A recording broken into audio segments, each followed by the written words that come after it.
Good morning and welcome to the 9th video in the series on the prophecies of St. John. This video will address some of the prophecies that describe the culmination to World War III.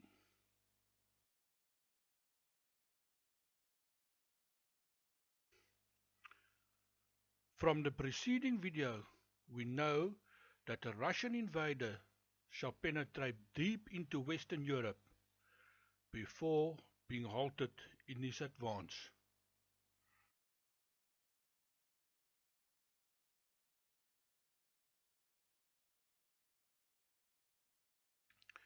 Revelations 14, verse 14 to 20 provided some details to the battle that shall turn the Russian advance into a rout.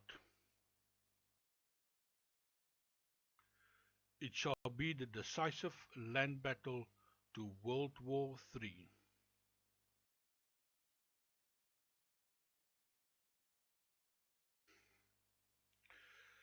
Revelations 14, verse 14 to 20 included essential facts to establish the location of the final battle that shall turn the tide, the prevailing weather conditions on the day of the battle, and some military facts pertaining to the battle itself.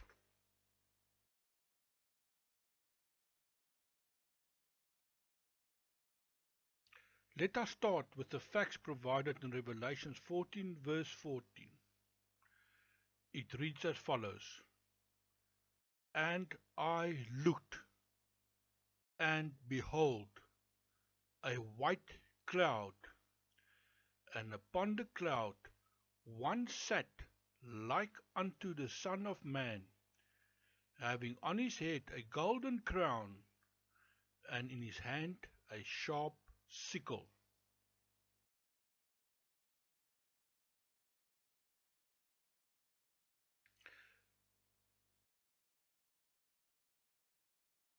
The first step, as always, was to apply the Trinity key to first establish the domain in which the prophecy was set.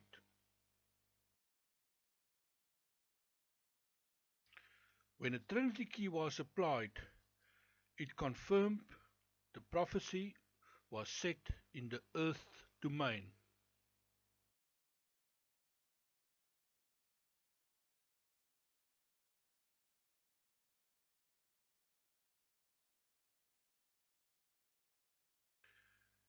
Now we know we need to follow the earth domain leg to the Trinity key.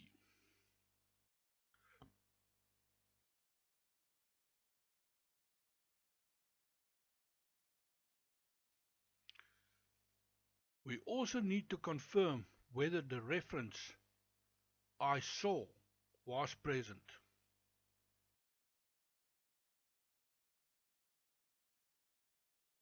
Should we consult the verse, we see it is present in the format I looked. This confirms the prophecy is fact-based.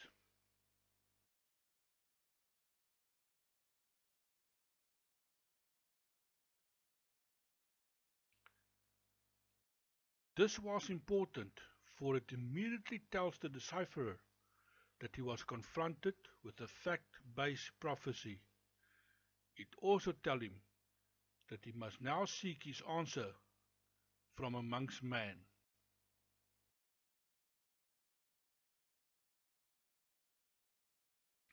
So we need to decipher the prophecy from the earth domain perspective.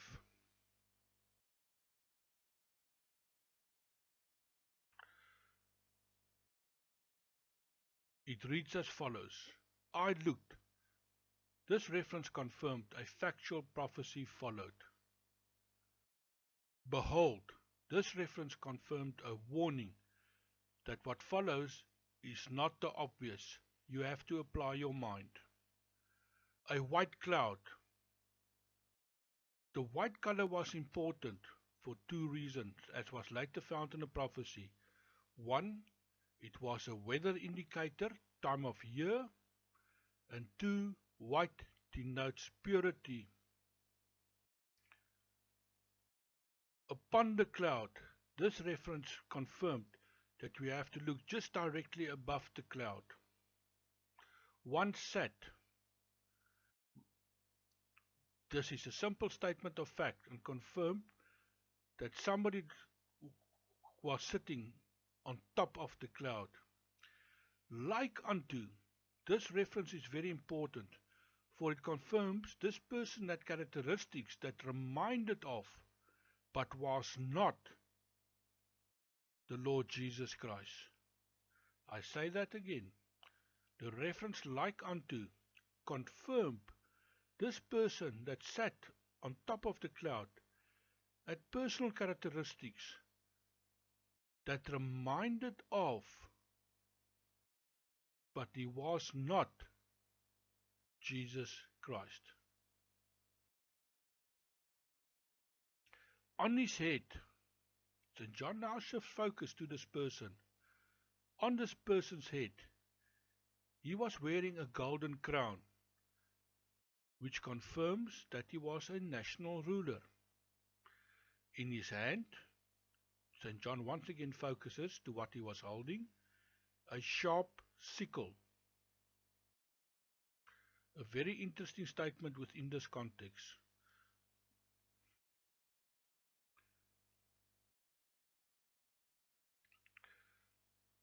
As can be seen, the results presented a number of contradictions.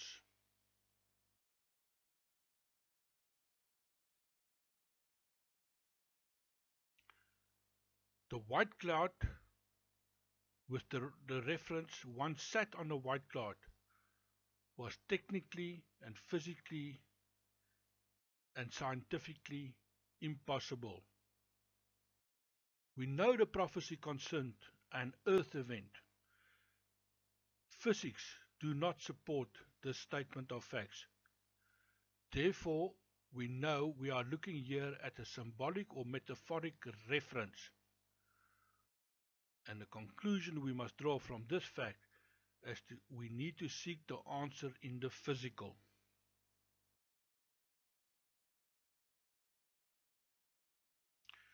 From the Patmos prophecies in total, there was one fact that stood out. It was the confirmation that God did not alter or amend his established laws of physics and sciences, for it would unbalance the whole of his creation. The enigma encapsulated in this verse could only imply that it was a metaphoric reference that best described a physical event observed.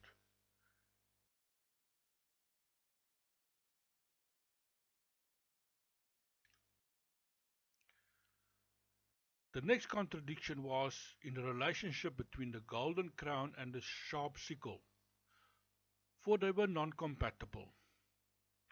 We know the prophecy was set in the earth domain,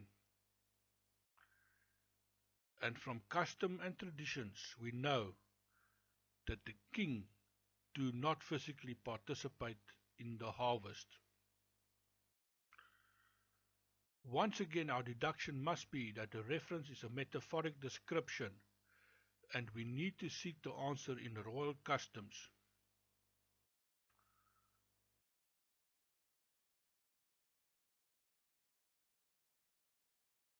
And the final contradiction were in the embedded facts.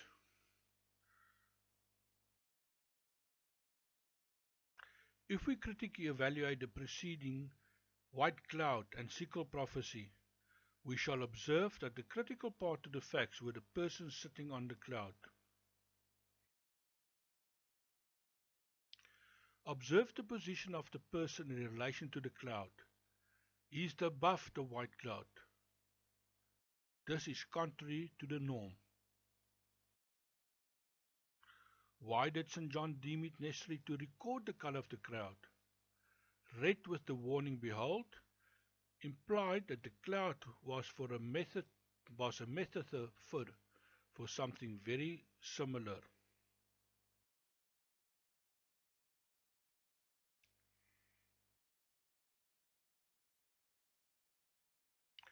Doodling on the sidelines and an internet trawl of clouds and cloud-like features finally yielded the first inklings to the answer.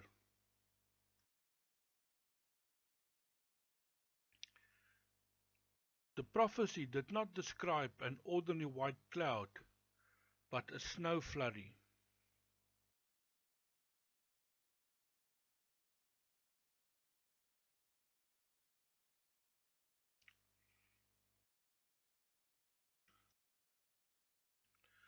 Something was coming from above to land, caused the snow flurry.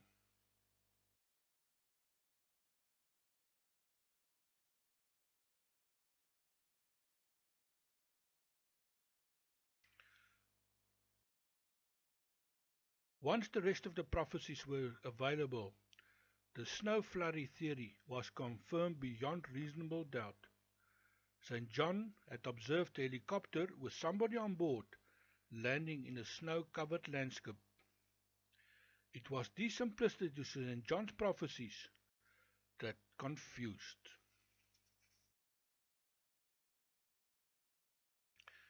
Now that we have resolved the cloud enigma, we could proceed to the deciphering of the prophecy itself. It has already been established that it is an earth domain prophecy. The critical path to the prophecy was now embedded in the warning, "Behold," for it warned the decipherer that the apparent content may not be the content. If we now consider the text highlighted in white, we shall see that the reference "and" confirmed that the earth domain continued from the preceding verse and prophecy. The reference "I look" confirmed a factual prophecy. The reference "behold" was a warning statement. The white cloud we now know was a snow flurry, but also a seasonal indicator, winter. And the reference upon the cloud focused our attention to just above the snow flurry.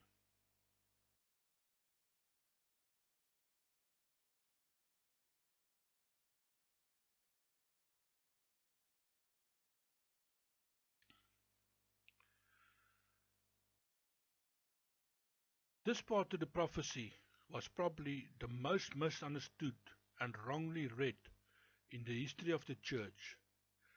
Nearly every reference had simply ignored the reference "like unto" and bumbled straight ahead into the reference "Son of Man" and automatically assumed that it concerned the Lord Jesus Christ.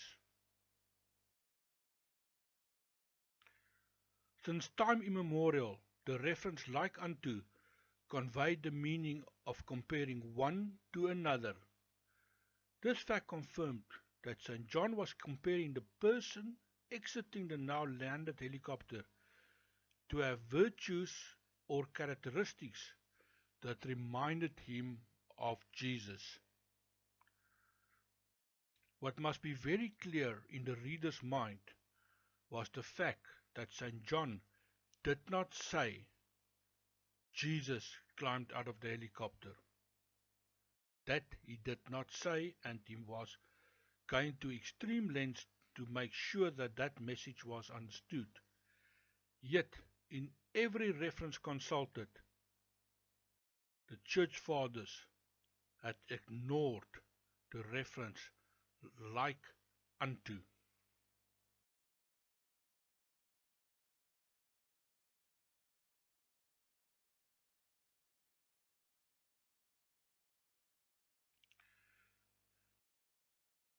The gist of the prophecy was embedded in the references "golden crown" and "sharp sickle." Everything else in the prophecy cascaded from these references once they were understood to confirm the overall prophecy. The reference on his head confirmed that this person that is now climbing out of the helicopter is a leader of men. Golden crown, confirm he's a head of state. In his hand, he is in command of a sharp sickle. Now this was an interesting reference, for it did not identify a sickle per se, but rather the sickle sword that was used by Joshua during the War of Liberation of Canaan. So this person, this head of state, climbing out of the helicopter, was in command of prepared weapons. And these weapons were prepared for war, hence the reference sharp sickle.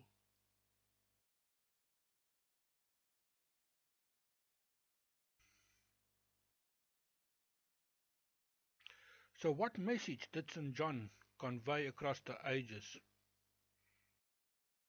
We can summarize verse 14 to Revelation 14 now as follows.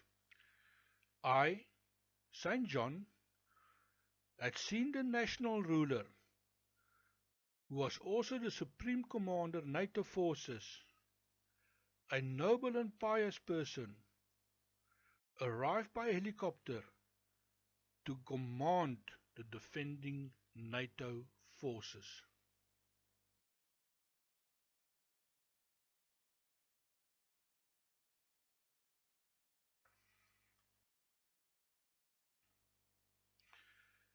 If we read the balance of Revelation 14 verse 14 to 20, we shall see the following verses, similar to the Revelation 4 decipherment, supported the subject of Revelation 14 verse 14. From Revelation 14 verse 14, we know the subject was land warfare. Now observe the supporting facts embedded in the verses following. Using Revelation 14 as an example, observe the manner in which it identifies the artillery commander and the executive order to engage the artillery, the command, fire. Note that Revelation 14 verse 18 also confirmed that the artillery commander was not in the same location as his artillery and his artillery battery commanders. This was subject specialist knowledge. In modern warfare, the artillery commander would be co-located at the forward command post with, for example, the infantry commander, the armored commander, the medical commander, the forward airborne commander, amongst others. These commanders were the specialists of their particular branches of service and served as advisors to command. Their specialist knowledge and advice would guide command in his planning, the execution of his battle plan, the battle itself, and individual warfare decisions.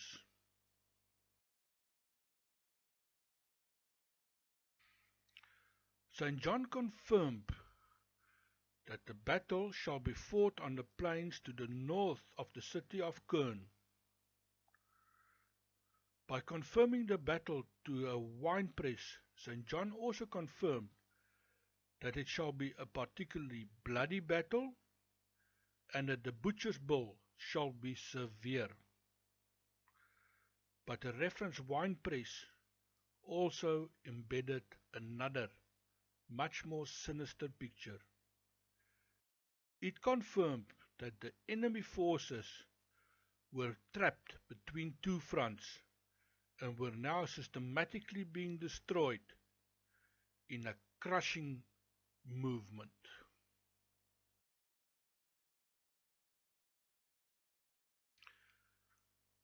The notion of a trap or an ambush was supported by Revelation 14 verse 18, when the artillery commander reported, "Thrust in thy sharp sickle, and gather the clusters of the vines of the earth, for her grapes are fully ripe.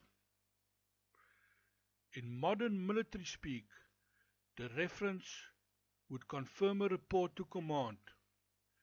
The opposing forces are fixed, meaning they are unable to maneuver or escape. They are bracketed by our artillery, and we now only await your executive order to engage the opposing force and destroy them. In the scenario described by St. John, the NATO commander had evidently enticed the opposing forces into an ambush in which he planned to destroy the bulk of them with his artillery.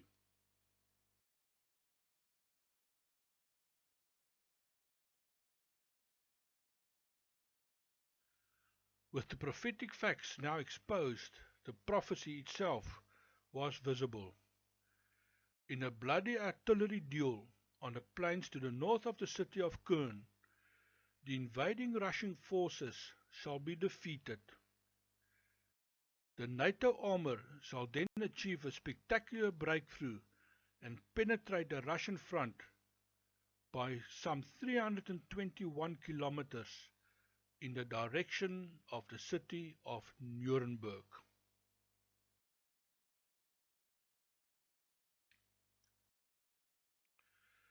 This brings us to the end of the Battle of Köln.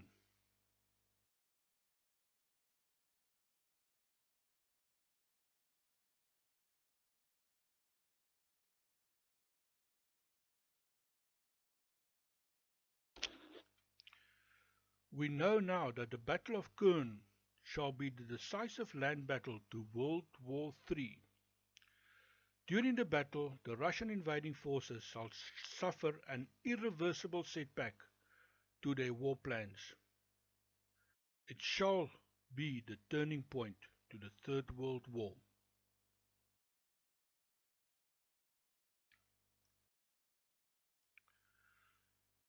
The NATO victory shall be of such a disparity that afterwards it shall be acknowledged that the scope of the Russian defeat was beyond ordinary human military means.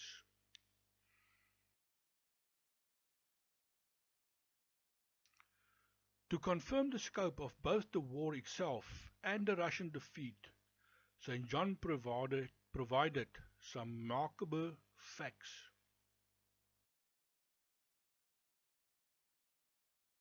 We find these facts embedded in Revelation 19 verse 20, which reads as follows: And the beast was taken,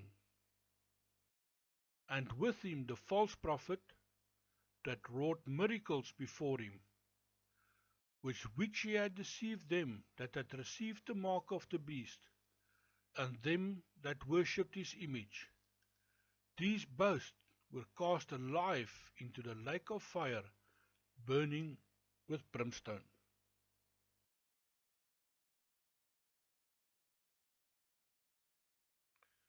Once again, we start with the Trinity key to first confirm the domain.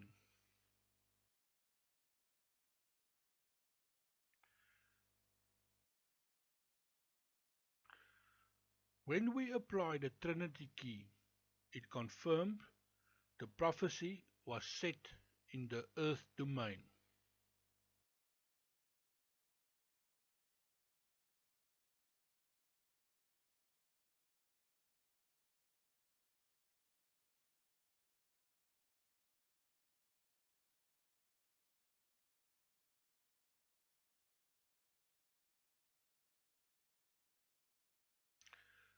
With the earth domain confirmed, it meant that we must seek our answers thereto amongst man.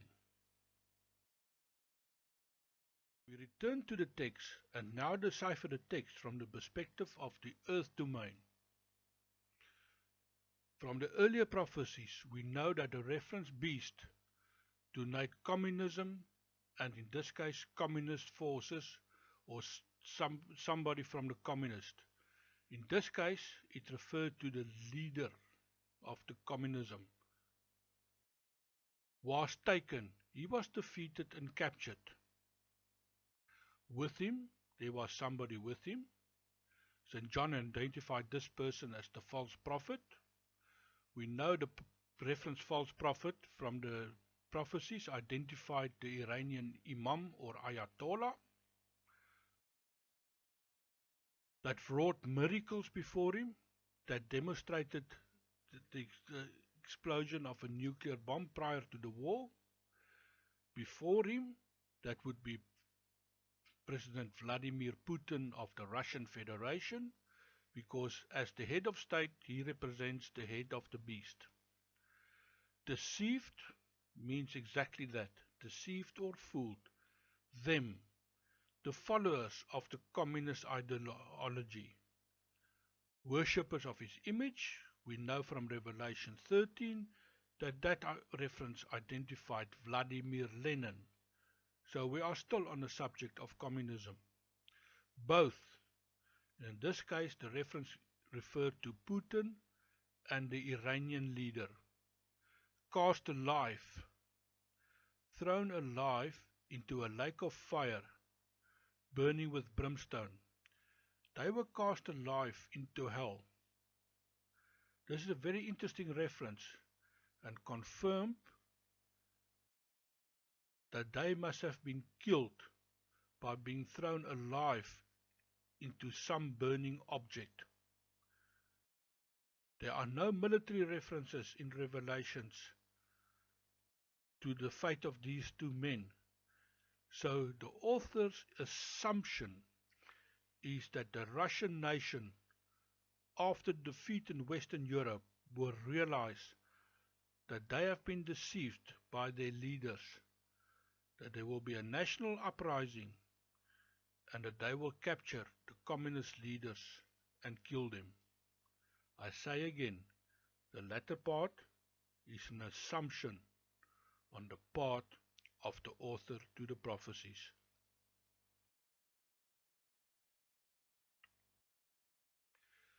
Finally, we have the embedded prophecy. Vladimir Putin and the Iranian Ayatollah, his name at this time is unknown to the author. I'm unable to identify him from the prophetic facts. But St. John says that he would have developed and tested a nuclear bomb prior to the war, that had deceived the followers of communism and Leninism, captured, murdered, and their souls cast into hell.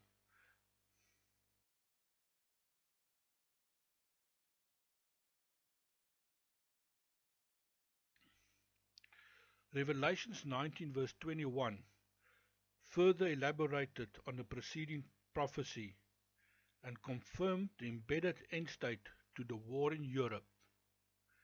Revelations 19 verse 21 reads as follows: And the remnant was slain with the sword of him that sat upon the horse, which sword proceeded out of his mouth, and all the fowls were filled with their flesh.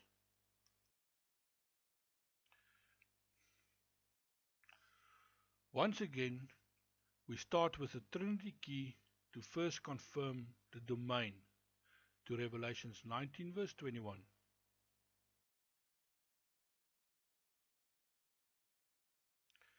When we apply the Trinity key, it confirmed the prophecy was set in the earth domain.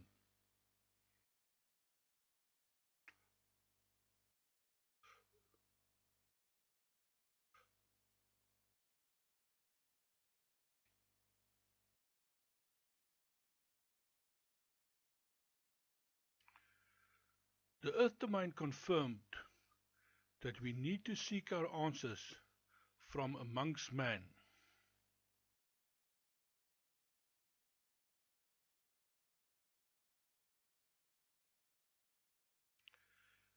We return to the text and now decipher the text from the perspective of the earth domain.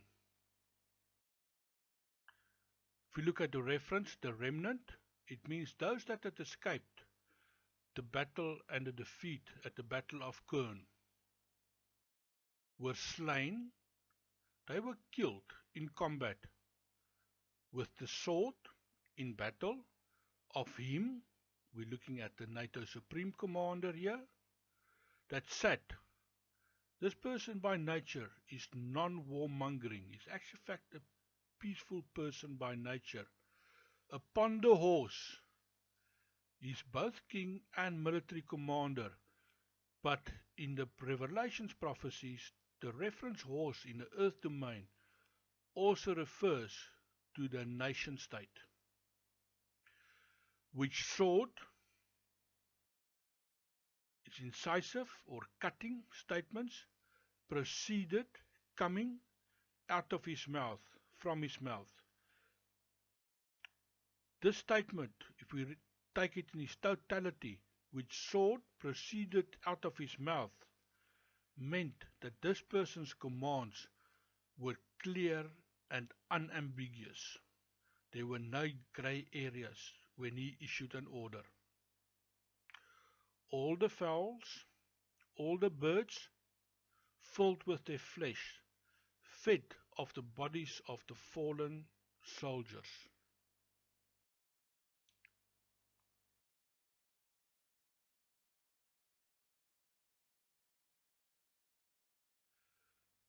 The first fact to take cognizance of was that the prophecy was part of a two-part prophetic message.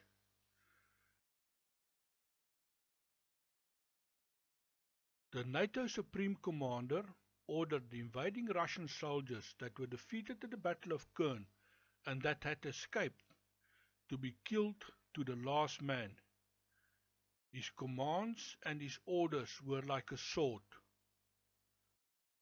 The birds shall feed on their bodies.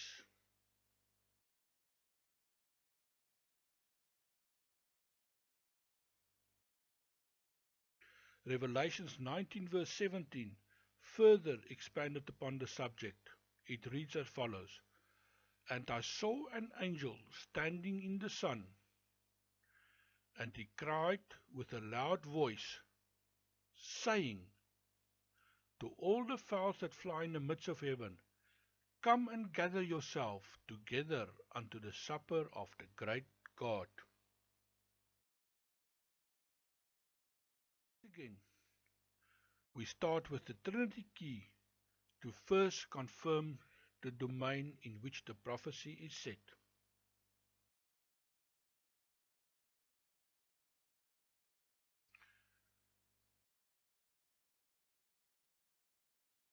When we apply the Trinity key, it confirmed the prophecy was set in both the divine and the earth domain, making this one of the unique prophecies in the Revelations prophecies, one of the only ones that straddle both domains.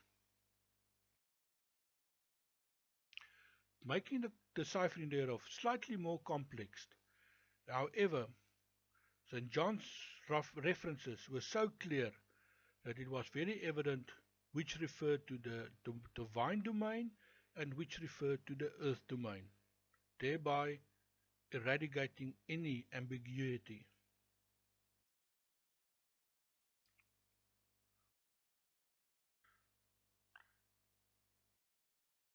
The unique dual domain prophecy confirmed that the answer was amongst both the divine and man.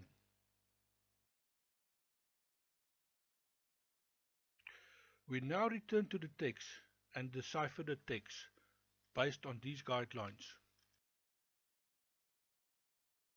The reference I saw confirmed the factual prophecy. In this case, the reference an angel was a true divine angel and not in the earth context a military aircraft or pilot or military officer. And we get the confirmation from the following references: standing in the sun, which means he was guiding the migratory birds back to their feeding and breeding grounds in Europe.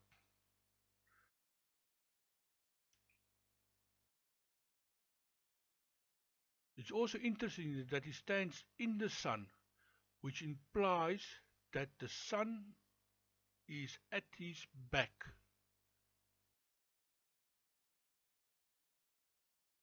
He cried, which is a well-known reference for call, with a loud voice. In the Revelations prophecies, throughout, the reference loud voice, followed by the words saying, which denoted ordinary speech, meant it was ordinary speech projected over a long distance, and it's usually used in the earth domain in the context of radio communication. However, in this prophecy, it clearly concerned a divine angel. Therefore, it does not concern radio communication in this instance. To all the fowls that fly in the midst of heaven. This is a reference to migratory birds and further add to the weather references to the war. We know the war started in the middle of winter, December. We know from the preceding prophecies that it's now getting towards the end of winter and that the dead littering the battlefields and the surrounding countrysides and cities in Europe were frozen during the winter cold, but now, with the onset of spring and warmer temperatures, those bodies will systematically start to thaw. God, 2,000 years ago, already embedded a cleaning plan to cut down on disease following the war. For these birds shall return. Remember, they were absent during the war. They have escaped the nuclear bombs, the chemical weapons, the biological weapons. They are now returning to a contaminated environment. Their normal sources of food is either destroyed or poisoned. God also looks after his children in nature, and the dead will be their meal until such time as nature has recovered. And that is embedded in the last two references. Come and gather yourself together unto the supper of the great God. Come and clean the battlefields of Europe, of the dead that is littering Europe. For your foodstuff is destroyed, but I will provide you other food. Just as God looks after man, so he concerns himself with nature.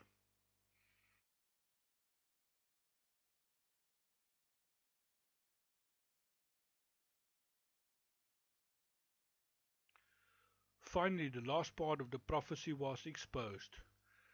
The angel guiding the European migratory birds home in the spring of 2018 shall order the migratory birds to clean the European battlefields, the countrysides and the cities of the dead, now thawing in the spring heat.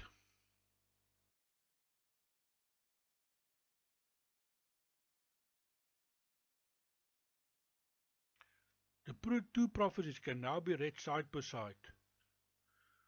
While the facts embedded in the prophecies were cruel, they were valid. World War III shall start in the midst of winter. It shall be a short but absolutely brutal and murderous war, with not only the universal use of weapons of mass destruction, but it shall be a war of no mercy shown to anybody, neither belligerent nor non-belligerent. If anybody was in the way, you shall kill them. During the first part of the war, the butcher's bill among the non-belligerent civilian population can only be extreme. because the invading Russian cannot afford delays to his timetable. After the Battle of Köln,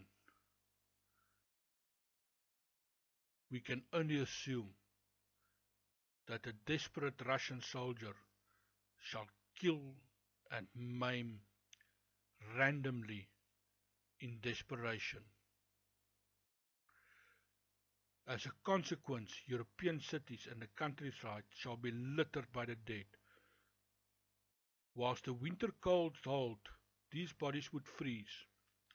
However, with the onset of spring, the bodies would start to thaw and decay would start setting in. And with that, the risk of disease. It was at this juncture that the migratory birds would return and discover their natural food resources contaminated and destroyed. However, feasts has been prepared for them. This brings us to the end of war prophecy.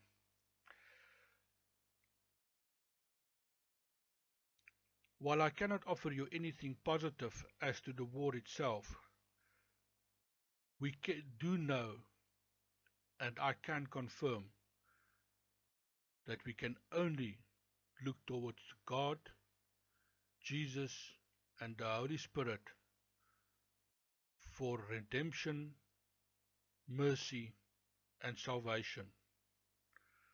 I thank you for watching this video and confirm that St. John's Facts as the closing events to World War III was borne out by previous incidences of war, and the facts are not in dispute when viewed from the military perspective. I thank you.